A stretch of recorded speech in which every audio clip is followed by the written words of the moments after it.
Hi friends, ఈరోజు మీకు ఇఫా chicken ఏ విధంగా తయారు చేయాలో మీకు నేను చేసి చూపిస్తాను. దీనికోసం ముందుగా కారం, ఉప్పు, గరం మసాలా, ధనియా పౌడరు, పసుపు, మిరియాల పౌడరు, ఒక కప్పుతో పెరుగు, అల్లం వెల్లుల్లి పేస్టు, నిమ్మరసం ఇవన్నీ బాగా కలిసేటట్టుగా కలుపుకోవాలి. దీంట్లో మనం చికెన్ పీసులను వేసుకుని బాగా కలిసేటట్టుగా కలుపుకొని ఒక అరగంట సేపు నానబెట్టుకోవాలి.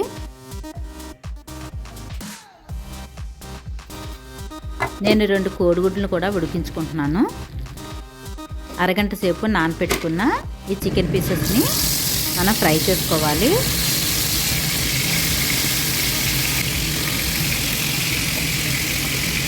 గోల్డెన్ బ్రౌన్ వచ్చేంత వరకు వేయించుకోవాలి. ఫస్ట్ టైం కనుక నా ఛానల్ చూసినట్లయితే లైక్ చేయండి, షేర్ చేయండి, సబ్స్క్రైబ్ చేయండి.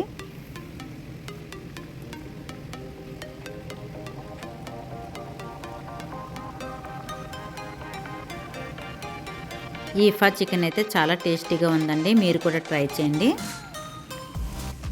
ఇవి వేగేలోపు ఒక మిక్సీ జార్లో మనం ఉడికించుకున్న 2 కోడిగుడ్లు, వెల్లుల్లి రెమ్మలు, పంచదార, సాల్ట్,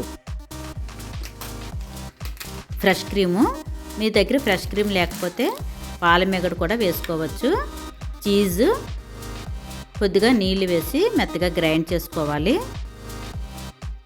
మనం మెత్తగా గ్రైండ్ చేసుకునే మిశ్రమాన్ని ఫ్రై చేసుకుంటున్న ఈ చికెన్ పీసెస్ పైన వేసుకోవాలి.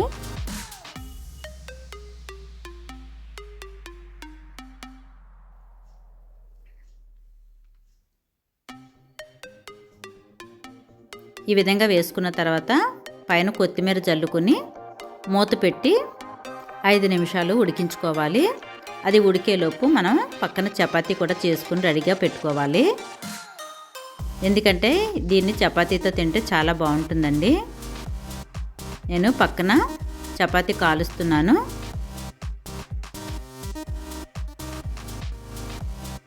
చికెన్ కూడా ఉడికిపోయింది.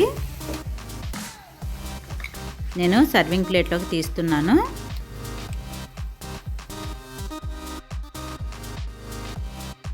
ఇఫా చికెన్ అయితే రెడీ అయిపోయింది, మీరు కూడా ట్రై చేయండి. టేస్ట్ అయితే చాలా బాగుందండి. మనం రొటీన్గా చేసుకునే చికెన్ కన్నా ఈ విధంగా ట్రై చేస్తే చాలా బాగుంటుంది. పిల్లలు కూడా ఇష్టంగా తింటారు.